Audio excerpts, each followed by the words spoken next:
அன்பினர்களே, அம்பரை மாவட்டம் அக்கரைப்பற்று மாவட்ட நீதிபதி அவர்களுக்கு நடந்த அநியாயம் அக்கிரமத்தை அரங்கேற்றும் பார்ட் 3 மூன்றாம் பாகத்துக்குள் வருகின்றேன். இந்த மூன்றாம் பாகத்துக்கு வருவதற்கு முன்பாக நான் இரண்டாம் பாகத்தில் சேர்க்க வேண்டிய ஒரு விடயத்தை மறந்துவிட்டேன். நானும் மனுஷன் அல்லோ, அதனால் அந்த விடயத்தை முதல்ல அரங்கேற்றுவோம். சில படுபாவிகள் நீதிபதி அவர்களுக்கு முன்னர் கடமையாற்றிய இடத்தில் 2 ஏக்கர் காணி இருக்குன்னு சொல்லி அபாண்டமாக நாசமா போகும் ஒரு பொய்யை விதைத்துக் கொண்டிருக்கின்றார்கள். இதற்கும் முழு காரணம் இந்த நாசமா போவான். நான் பகிரஞ்சி சொல்றேன், உண்மையிலே இது காலங்காத்தாளர். இது இந்த ரெக்கார்டிங் இன்று சனிக்கிழமை காலையில் பதிவு செய்யப்படுகின்றது. நான் வயிறறிந்து செல்கின்றேன், இவன் நாசமாத்தான் போவான் இந்த முதலையான். அப்போ இவர் இறுதியாக வேலை செய்தது ஒரு 2 ஆண்டு நினைக்கிறேன். பொத்திவிலுக்கும் எனக்கும் எந்த சம்பந்தமும் இல்லை. பொத்திவிலில் காணி பிடிப்பது என்பது உண்மையிலே நிறைய காணி கிடக்குது. அந்த காணியை கடைசி வரைக்கும் நமது நண்பர் ஒரு டிஎஸ் இருந்தார். அவர் ஒரு இஞ்சி காணி யாருக்குமே கொடுக்கல. முதலாம் பிரச்சனை அதுல இருந்து ஆரம்பிப்போம். அங்க இருக்கின்ற முன்னர் இருந்த ஏசி ஒருவர் எப்படித்தாலே அவர் நம்ம நண்பர், நாங்க நிறைய பேசிக்கொள்வோம். நானும் சொல்ல ஏசி ஒருவர் எடுத்துட்டு மல்லி எடுத்துட்டு போன் பண்ணிட்டு கெஞ்சுவான் காணி கேட்டு, உனக்கு வேண்டி ஹெல்ப் பண்றவன் தராயன் அப்படி எல்லாம் சொல்லிட்டு பாருங்க. இவன் அசைக்கவே இல்லை. இவன் சொல்லான் ஆறு அந்த டிஎஸ் காரன் சொல்லான். அந்த டிஎஸ் இதே மாதிரி டிஎஸ் மாதிரி கிளப்பப்பட்டவர் தான். அந்த டிஎஸும் இந்த ஜட்ஜையா மாதிரி கிளப்பப்பட்டவர். என்ன அரசியல்வாதிக்கு காணி கொடுக்கல. இப்ப அரசியல்வாதி முன்னாள் எம்பி முஷரப் இருக்கிறார், அவருக்கு தெரியும் இந்த காணி யார் இருக்குன்னு சொல்லி. யாராவது ஒருத்தர் எந்த பள்ளியிலேயாவது இந்த ஜட்ஜையாக்கு காணி இருக்குன்னு சத்தியம் பண்ணி சொல்லட்டும். இனிமேல் இந்த ஊடகத்துல நான் செய்யவே மாட்டேன். ஊடகம் பேரை தாங்கவும் மாட்டேன். காணுமா, இதை விட ஒரு சேலஞ்ச் பண்ண எனக்கு எதுவுமே கிடையாது. ஏன்னா எனக்கு இவர் மாமன் மச்சான், எனக்கு தெரியும். எனக்கு காணி இருக்குது அங்க, அது கோடிக்கணக்கான பெருமையான காணி. நான் வாங்கின காணி அதெல்லாம் 56 வயசு அனுபவம், அந்த எக்ஸ்பீரியன்ஸ் உள்ள காணி, பின் ஹிஸ்டரி பேக் உள்ளது. இப்ப அங்க காணி எடுக்கிறதால் அரச காணியை தான் எடுக்கணும். அரச காணியை குத்தைக்கு எடுக்கணும், எழுதி கொடுக்கணும், டிஎஸ் கையாளம் கொடுக்கணும். ஒரு நாளாவது இந்த ஜட்ஜ் 2 கேஸுக்கு அந்த டிஎஸ் 2 பொத்தியில் அவர் ஒபிசி விஷயமாக 2 கேஸுக்கு போயிருக்கிறார், அப்பியர் ஆகிறார். இந்த டிஎஸும் கேட்பார், இந்த ஜட்ஜையும் கேட்கட்டும், எல்லாரும் கேட்பாங்க, கேட்டு சொல்லட்டும். 2 கேஸுக்கு போகிறார். அவர் வந்து ஒரு நாளாவது இந்த டிஎஸ் இந்த ஜட்ஜாவும் சந்தித்த சரித்திரமே கிடையாது. இதை அடிச்சு நான் சொல்லுவேன், எனக்கு டிஎஸ் நம்ம நண்பர் இல்லை, சின்ன பையன் நம்ம நண்பர். நாங்க நிறைய பேசிக்கொள்ளும் கேச்சுக்கொள்ளும். அங்க நடக்கிற சம்பவத்தால எனக்கு தெரியுமாங்க. எல்லாம் நான் தெரியாம மூக்கு போட மாட்டாங்க. அப்ப பொத்துவில்லை வாழைச்சேனையில இருந்த வாழைச்சேனையில ஒரு இஞ்சி காணி எடுக்க நம்ம தமிழ் மக்கள் விடுவானுங்களா? அப்பா அவ்வளவு ஆர்ப்பாட்டம் எடுப்பாங்க. நடக்கிற காரியம் இல்லை, எல்லாம் போய். இவரன் அரசியல்வாதியா? அது நம்ம அரசியல்வாதி ஒன்று போற இடம் எல்லாம் போகும் இடம் எல்லாம் 100 ஏக்கர் காணி வச்சுக்கிறார். இந்த ஜட்ஜி அதெல்லாம் இல்லைங்க, பாவங்க. எனக்கு அவர் மாமன் மச்சான் கிடையாது. மீண்டும் சொல்ல வர நான் அறிந்த வரைக்கும் சொல்றேன். பொத்துவிலையும் தெரியும், அக்கறை பத்தி. இதுக்கு போறவர் எங்க கிடைக்கணும் எனக்கு எல்லாம் தெரியாது. இதுக்கு போற நான் தேட வேண்டிய தேவையும் இல்லை. எங்க ஏரியா நான் பார்க்கத்தானே வேணும். அந்த வகையில பார்த்தா அந்த ஏஎஸ்பி கூட 1 இஞ்சு காணி இந்த சுள்ளான் டிஎஸ் கொடுக்க மாட்டான் பாவி. அவன் யாருக்குமே காணி கொடுக்குற அளவுக்கு இல்லை. அப்படிங்க உள்ள முன்னர் வேலை செஞ்ச இடங்களில் இவருக்கு 2 ஏக்கர் காணி இருக்குன்னு சொல்லி நான் கூசும் அளவுக்கு, அந்த வாய் ஊமையாகும் டம்மாகும் அளவுக்கு இவன் இந்த பொய்யை சொல்லலாம்டா. என்னடா அவங்களுக்கு தனிப்பட்ட கோபம் இருக்குது? முதல்ல நீ இப்ப அவர் ஜட்ஜி இல்லை, நீ அந்த சீட்டுக்கு வந்துட்டியாடா, நாசமா போவேனே. ஏன் இந்த மாதிரி பாவத்தை சுமக்குறீங்க? நீங்க முற்று முழுதாக குர்ஆன் ஓதுன்னு சொல்றீங்க, இதெல்லாம் ஒரு பாவம் இல்லையாடா? எப்படிடா நீங்க மண்ணுக்குள்ள போய் பாதிக்கப்பட்ட ஒருத்தன் உன்னை மன்னிக்கவில்லை என்றால் இறைவனும் மன்னிக்க மாட்டான் இஸ்லாம் சொல்லக்குள்ள நீ எப்படிடா இந்த அநியாயத்தை செஞ்சு படுக்கிறாய்? உனக்கு நிம்மதி வருமாடா சாமி? டேய் மூதேவி, உனக்கு நிம்மதியா தூங்கலுமா?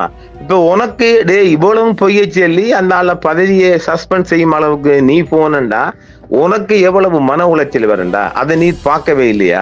உனக்கு கை ஓடுமா கால் ஓடுமா? அதான் சும்மா ஒரு நீதியா செஞ்ச மனுஷனே ஒரு மன உளைச்சலுக்கு கொண்டு அனுப்புறண்டா சின்ன காரியமாடா. நாங்கெல்லாம் அனுப்ப எவ்வளவு நேரமாகண்டா நாசமா போனவன். எனவே அதை என்ன சொல்ல வரேன்றால், கடைசி வரைக்கும் பொத்துவிலுக்குள்ள இவருக்கு காணி இல்லை. நான் எந்த குர்ஆன்ல சத்தியம் பண்ணணும், எந்த இடத்துல பண்ணி எனக்கு தெரியும். அது அங்க 1 இஞ்சு காணியும் இவர் வந்துட்டாரே. இப்ப அந்த டிஎஸும் கிளம்பி ஜட்ஜி வந்த பிறகு யாரு அவங்களுக்கு காணி கொடுப்பா? இப்ப ஆக்டிங் டிஎஸ் தான் அங்க கடமையாற்ற யாரு கொடுக்க போறா காணி? அங்க அரசாங்க காணி பேமெண்ட் போட்டு தான் கொடுக்கணும். ஒரு இஞ்சு காணி அங்க அசத்தேல, ஒரு இஞ்சு காணி அசைக்கவே இல்லை. அந்த டிஎஸ் அவர் அட்டாளச்சேனை டிஎஸ் அவர் கொடுக்கவே இல்லை. எந்த ராஜாஜ ராஜா மகாத்தாண்டவம் வந்தாலும் கொடுக்கல. ஏன்? செந்தில் தொண்டமான் கூட காணி கண்டுறீங்க. நான் சொன்ன கொஞ்சம் குர்றாண்டுச்சு அவன் எங்க கவர்னர் காணி கேட்டு வந்தார் பொத்திகளுக்குள்ள. செந்தில் தொண்டமான் இல்லைன்னு சத்தியம் பண்ணுவாரா? அதுக்குமே கொடுக்கலங்க. இவன் யாருக்குமே கொடுக்கல. ஏஎஸ்பி கேட்ட எந்த லெவலும் அது ஜிஐ கூட தெரியும். ஜிஏ கூட அவன் இந்த டிஎஸ்ல நம்பிக்கை என்றால் பொத்திகள் காணி நிறைய காடு கிடக்குது, நிறைய காணி போரஸ் சொந்தமான காணி எல்லாம் அதெல்லாம் டிஎஸ் தான் கொடுக்கணும், கொத்தகை கொடுக்கணும், பேம்பிட்டு போட்டும் கொடுக்கணும். ஒரு இஞ்சி காணி கொடுக்கல. அது முதலாம் பேர். இரண்டாவது வேறு எங்கேயுமே காணி கேட்டு இந்த டிஎஸ் நெருங்கின வரலாறுகளே பாசிட்டு சொல்லட்டும். பாசிக்கிறதுக்கு தெரியும், பாசி திருந்தவர் தானே. இப்ப எம்பி இருக்காரு சத்தியம் பண்ணட்டுமே, அவர் நல்ல தொழுகையாளியானே, அவர் பண்ணட்டும், முஷரப் பண்ணட்டும், பிரதேசபக்காரங்க டிஎஸ் காரங்க பண்ணட்டுமே. எந்த ரெக்கார்டாவது இவர் ஒரு பினாமில போட்டு பொத்தியல்காரன் எப்படி ஒரு பொத்தியல் அட்ரஸ் தானே போடணும், இந்த அவரை ஊர் அட்ரஸ் தானே போடணும். சரி பொத்தியல் அட்ரஸ் போடட்டும். இவரு கடமையில இந்த காலம் இவர் கிட்டத்தட்ட 2022 4 வரையும் அந்த 2 ஆண்டுல இந்த டிஎஸ் ஆபீஸுக்குள்ள 6வது பேமெண்ட் போட்டு பண்ணப்பட்டிருக்கான்னு பார்க்கட்டும். என்ன இதெல்லாம் எனக்கு தெரியுண்டா. இதெல்லாம் எனக்கு அக்குவர் ஆணிவரா பிரிக்கலும். எனவே இறுதியாக அடிச்சு இயேசுநாதர் சிலுவையில் அடிச்ச போல சொல்லுவேன். இந்த ஜட்ஜிர பினாமியோ ஜட்ஜிர பேரோ பொத்திகளுக்குள்ள காணி இல்லை. வாழைச்சேல காணி அப்படி எடுக்க ஆசைப்படாலும் அங்க தமிழ் மக்கள் விடானுங்கள், பெடியன்கள் விடானுங்கள். ஆக காணுமா? இதோ கூட ஒரு சாட்சியில் ரைட். இப்ப நாம கசமுசாக்குள்ள போவோம். இந்த கசமுசாக்காரங்க என்னென்றால் 4 சோடி 8 பேர், 4 ஆண்கள் 4 பெண்கள். இவங்க எல்லாரும் திருமணம் முடிச்சவங்க. ஒவ்வொருத்தருக்கும் கணவன் இருக்குது, கணவன்மாருக்கு வைஃப் இருக்குது. இங்க சோடி போட்டு விட்டு கூத்தடிக்க. இந்த கூத்தடிச்சவங்களை தனித்தனியாக ஒவ்வொருத்தர தனித்தனியாக அழைத்து ஜட்ஜையா ஆலோசனை கொடுத்துக்காரு. இதெல்லாம் பண்ணாதங்க, உங்களுக்கு குடும்பம் இருக்குது, நீங்க புள்ள போட்டு இருக்குது, வேணாமன்று ஒரு ஆலோசனை கொடுத்திருக்கிறார். இதுதான் அங்க ஆரம்ப புள்ளிக்கான காரணம். இந்த 4 அணியும் முதலான கூட சேர்றாங்க. இதான் அங்க கூட்டம் சேர்ந்த கூட்டத்தில் உண்டு. நான் இதுக்கு மேல போகல. இது அவ்வளவு மைனர் எம்ப்ளாய்மெண்ட் தான். வேற அவங்க ஸ்டாஃபுக்குள்ள இருந்தாலும் மைனர் பார்ட்டிகள் தான். நம்ம யாரும் பேரை ஊரை சொல்லல, எல்லாம் லேசா பிடிச்சிருவீங்கல்ல, யார தலையில யாரும் போகட்டும் நாம ஒரு பெரிய ஆழமாக சொல்லவில்லை, லேசாக சொல்லிட்டு போறோம். இந்த 4 பேரும், இந்த ஆண்களும் பெண்கள், இந்த 4 சோடி 8 பேர் வருதா? இல்ல 4 பேர் அவங்க வெளியே தான் இருப்பாங்க அவங்களோட சோடிகள். இந்த 4 பேரும் அங்க உள்ளுக்கு கூட்டு சேர்ந்துக்கிட்டு ஒவ்வொரு அசைவுகளும் அங்க ஜட்ஜையாட ஒவ்வொரு அசைவுகளும் அங்க கண்காணிக்கப்படுகிறது. அந்த அளவுக்கு போட்டு சேர்த்து இவங்களெல்லாம் போனுக்குள்ள தொடர்பு பண்ணி சனி ஞாயிறுமானால் கூத்தடிப்பதுதான். அது வேற. இந்த மாதிரி டைம்ல முதலையானம் சேர்ந்து என்னென்ன பண்ணணும் பண்ணார்கள். இந்த 4 கசமுசா பாட்டிகளும் இடமாற்றம் பெற்று வந்தவங்க இருக்கிறாங்க, நேரடியாக வந்தவங்க இருக்கிறாங்க.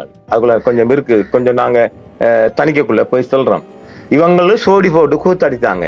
அவர் அங்க என்ன பார்த்தாருன்னா, இந்த 4 பேர் 4 பேர் இல்லையா, 8 பேர் வாழ்க்கையை பார்த்து நான் பிந்தி ஒரு நேற்று முன்தினம் கூட அங்க நாம ஒரு நம்முடைய புலனாய்வு தூக்கி போட்டோம் சொல்லப்பட்டுச்சு. அதுக்குள்ள இருந்து அவங்க ஜட்ஜ் ஐயா இவங்களை கூப்பிட்டு உங்களுக்கு ஆலோசனை செஞ்சு புத்திமதி சொல்லி இதெல்லாம் பண்ணாதாங்க வேணாம்னு சொன்னது. ஆனால் எல்லா ஒபிஷியலும் இது நடக்கிற கூத்து தான், இது நடக்காத கூத்து இல்லை. அவன் துண்டல போடுறான், படுகுது போற செய்யறதுதான். ஆனா ஜட்ஜ் ஐயா ஒருத்தர் ஒழுக்கத்தை பார்த்திருப்பார், அவர் இருக்கிறவங்களுக்குள்ள அதை பார்த்திருப்பார். ஆனால் என்ன கேட்டா, இதுல அவர் மூக்கே போட்டிக்கப்பட எந்த நாய் நாசமா போனா நமக்கு என்ன, எந்த சக்கிலித்தி நாசமா போனா நமக்கு என்னன்னு பார்த்திருக்கணும். அவர் ஒரு ஒரு ஒரு குடும்ப தலைவன் என்ற பாணியில கூப்பிட்டு சொல்லி இருக்கலாம். என்ன முத்த விட்டால் ஓடி போயிருப்பார்கள். அப்ப அதையெல்லாம் அவர் அங்க தடை செஞ்சு பார்த்திருக்கிறார். ஆக ஒரு நல்ல விடயம் செய்ய போய், மக்களுக்காக உங்களுக்காக செய்ய போய் தான் அவருக்கு இந்த நிலைமைக்கான காரணம். பாவண்டா, இந்த பாவத்தை செஞ்சவங்க நிச்சயமா அள்ளி சுமக்கலாங்க. இது ரொம்ப பெரிய பாவம். அதே ஒரு வகுத்துல அடிக்கிறண்டால், அதாவது முதலாவது சிங்களம் எப்ப காத்து கொண்டு இருக்குது. தமிழ் முஸ்லிம்கள பதவியை பறிக்கிறது சிங்களம் சும்மா என்ன முதல்ல மாதிரி காத்து கொண்டு இருக்குது. எப்படா ஒரு தவறு விடும். இந்த ஆட்சி தான், மைந்தன் ஆட்சியை விட இந்த ஆட்சி ஜேவிபி அரசு நாங்க விரும்புற ஆட்சி தான். இந்த சிங்களம் விழுங்க பாக்குது நம்மட தமிழ் பேசும் அதிகாரிகள். அதுதான் உங்களுக்கு விக்னேஷ் ராஜாவா அந்த மேல் நீதிமன்ற நீதிபதி ஒருவர் நானே செய்தி போடுகிறேன். பேர் ஞாபகம் இல்லை. அவரை கூட தூக்கி இருந்தது சிங்களம். காரணம் என்னென்றால் எப்ப பறிக்கிறதுக்கு வந்து காத்து கொண்டிருக்காங்க. அப்ப இந்த மாதிரி ஒரு ஒரு ஒரு மைனாரிட்டி 3ஆம் மக்கள்ல இந்த மாதிரி ஜட்ஜ் எல்லாம் பாரண்டால் சின்ன காரியமாடா, பாவண்டா. எங்களுக்கு ஒன்றுமில்லை, அவரோட சம்பளத்தை அள்ளித்தாரம் இல்லை, நாங்க சம்பளம் கொடுக்குறோம் இல்லை. இந்த பாவங்களை அள்ளி சுமக்க மாட்டேங்கடா. அதைத்தான் நான் சொல்ல. ரொம்ப மோசமான பாவம். பாவத்துல இந்த பாவத்தை நீங்க அள்ளி கட்ட மாட்டேங்கடா. யாழ்ப்பாண நீதிபதி ஒன்று மாற்றப்பட்டார் இல்லையா? அப்ப அதுல என்ன இருக்குது? யாழ்ப்பாண மேல் நீதிமன்ற நீதிபதி அவர் சட்டத்தை எடுத்துட்டு 7 ஆண்டுக்கும் ஒரு 1 லட்சம் ஃபைன் பண்ண கூடிய இந்த போதை வஸ்து பாட்டிக்கு. அப்ப சிங்களம் எப்பண்டு பழிவாங்க காத்து கொண்டிருக்கு. எப்படா ஒவ்வொரு தமிழ் முஸ்லீம் அதிகாரிகளை பறக்கிறது. அது இந்த கெசட் ஆஃபீஸர் தரத்துல உள்ள இந்த டிஎஸ் மாதிரி அதுக்கு மேல்பட்டவங்க இப்படி நீதி சேவையில கெசட் ஆஃபீஸர் மாதிரி தான் ரேங்க் தானே இதெல்லாம். இந்த மாதிரி பறக்கிறதுக்கு ஆவலா முதல்ல மாதிரி காத்து கொண்டு இருக்காங்க. தலைமயிர் பாலங்கள்ல நடப்பது போன்று அதிகாரிகள் நடக்க வேண்டியிருக்குது. இந்த சனிகளுக்கு நன்மை செய்ய போய், இந்த நாசமா போன சனிகளுக்கு நன்மை செய்ய போய் அந்த ஆக்களுக்கு இப்படி கிடைச்சிருக்கடா, கர்மண்டா. ஆனால் இப்போ ஒரு இதென்ன இல்ல, இதுல விழுந்து எழும்புகின்ற போது நிறைய சோதனைகள் வரும். இந்த சோதனையில அவர் ஸ்டடி பண்ணிக்கொள்ள ஒரு வாய்ப்பு இருக்கும். நம்ம கூட யார் இருக்கிறாங்க, நம்மளை விட்டு சென்றவங்க. பதவி இருக்கும் போது 10 பேர் பின்னால நிப்பாங்கானே, அது இப்ப யாரும் இருக்க மாட்டாங்க. அது நடக்கிற காரியம். இப்ப நாங்கள்ல இந்த பென்ஷனுக்கு போன எவ்வளவு அதிகாரம் நாங்க பேசிக்கொள்ளுவோம். ஒரு மனுஷன் போன் பண்றாங்க எவ்வளவு நன்மை பெற்றிருப்பாங்க. நாங்க என்ன பேசிக்கொண்டு சில அதிகாரியோட இந்த டிஎஸ் தயாபரன் சார் 2 வருஷம் அவர் வந்துட்டு ரிட்டையர்ட் ஆகி அடிப்பார் இல்லை அப்படின்னு ஓடிடுவார். நல்ல மனுஷன். அப்படி நாங்க உறவா தான் இருக்கிறோம். பென்ஷன் மனுஷனை பார்க்கணும் இல்லை. இப்ப ஆக இந்த எம்பிமாரும் அரசியல்வாதிகள் மாதிரி தான். அரசியல்வாதிக்கு 10 பேர் பெரிய படப்பட்டாளம் இருக்கும். மகனே உன்னோட பதவி இல்லையா, உன்னை நாயும் தேடாது. இதுதான் இந்த சமுதாயத்துல இருக்குது. எனவே நாங்கள் தொடர்ச்சியாக 3 பாட் தந்திருக்கின்றோம். இந்த கசமுசாக்காரங்கள் எல்லாம் பக்கத்து ஊரவங்க தான், அவ்வளவு தூரம் கிடையாது. இன்னும் அந்த கசமுசா நடக்குது. அவங்களோட சில செய்திகள் நாங்க ஏற்கனவே சொன்னது போன்று யாழ்ப்பாணத்தில் இருந்து வெளியாகும் பம்பன் இணையத்தில் நீங்கள் இதை அறிஞ்சு கொள்ளலாம். பேர் போட மாட்டாங்க. அவங்களோட சில கண்கள் மறைக்கப்பட்ட படங்களும் போடப்படும். பார்த்துக்கொள்ளுங்க. எங்கிட தளம் அதுக்கான தளம் அல்ல. எங்கிற தளம் எல்லாம் அது இதுல நீங்க பம்பன் இணையதளத்திற்கு சென்று அவங்களின் கண் மறைக்கப்பட்ட படங்களை எல்லாம் பார்க்கலாம். மீண்டும் மீண்டும் நாங்கள் இந்த பார்ட் 3க்குள் முடிக்கின்றேன். அவருக்கு நாங்கள் அடிச்சு செல்றோம். எந்த இடத்துக்கு நாங்கள் ஷார்ட்ஸ் செல்ல தயாராக இருக்கின்றேன், எந்த எல்லைக்கும் சென்று நாங்கள் வாதாட இருக்கின்றோம். அவருக்கு பொத்துவிலுக்குள் காணி இல்லை என்பதை அடித்து இடித்து சொல்ல முடியும். அதையும் நாங்கள் இங்கு பதிவு செய்கின்றோம். உங்களுக்கு இந்த காணொலியில் பார்த்துக் கொள்ளுங்கள். எனக்கு காணி இருக்கு, நான் காசுக்கு வாங்கினேன், அதை சொல்ல போறாங்க. அந்த டிஎஸ் பொறுத்த வரைக்கும் எந்த அரசாதினா செஞ்சு தொண்டமானுக்கே அவன் அந்த பாவி அஞ்சலை இவருக்கு கொடுக்க போறாங்க. அது இவரும் எங்கேயாவது காணி கேட்டு டிஎஸ்சி கதைச்சி சரித்திரமே இல்லை. டிஎஸ் கேட்காம என்னட்டு காணி கொடுக்கறது? டிஎஸ்சி கிட்ட ஒரு நாளாவது இந்த ஜட்ஜையா தனக்கு காணி வேணும் என்று கண்டதும் இல்லை, பேசினதும் இல்லை. 2 கோர்ட்டுக்கு போய்கிறார்.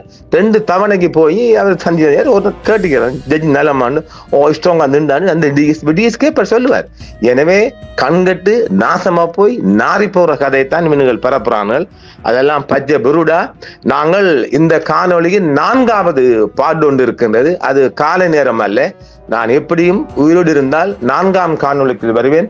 ஆமியர்களே, நாம் இந்த கசமுசாக்காரங்கள் பற்றி நிறைய சொல்லவில்லை. அவங்களை காப்பாற்ற வேண்டி இருக்கின்றது. எல்லோருக்கும் குடும்பம் இருப்பதால் நாங்களும் பக்குவமாக நாகரிகமாக நடந்து கொண்டிருக்கிறோம்.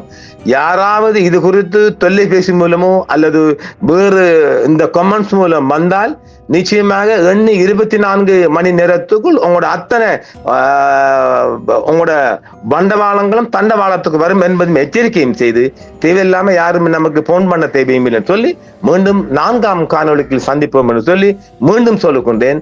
வயிறு என்று சொல்லுகின்றேன். இந்த ஜட்ஜையாக்கு அநியாயம் செஞ்ச பில்லங்கில் இருந்து அத்தனை பேரும் கலட்டப்படுவார்கள், அத்தனை பேரும் தூக்கி எறியப்படுவார்கள். பார்த்திருங்கள். நாங்கள் 4ஆம் காணொலியில் அவ்வளவு பேரும் தூக்கி எறிந்த பின்பு மீண்டும் சந்திப்போம் நேர்களே. நன்றி. என்றும் உங்களுடன் சன்ரைஸ் இந்தியா டிவி சப்ஸ்கிரைப் பண்ணுங்கள், பெல் பட்டனையும் கிளிக் செய்யுங்கள். உங்கள் ஆதரவே எங்கள் சேவை. ஆதரவு தாருங்கள், அரவணைப்போம். மறக்காம சர்ப்ரைஸ் பண்ணுங்க. தேங்க்யூ.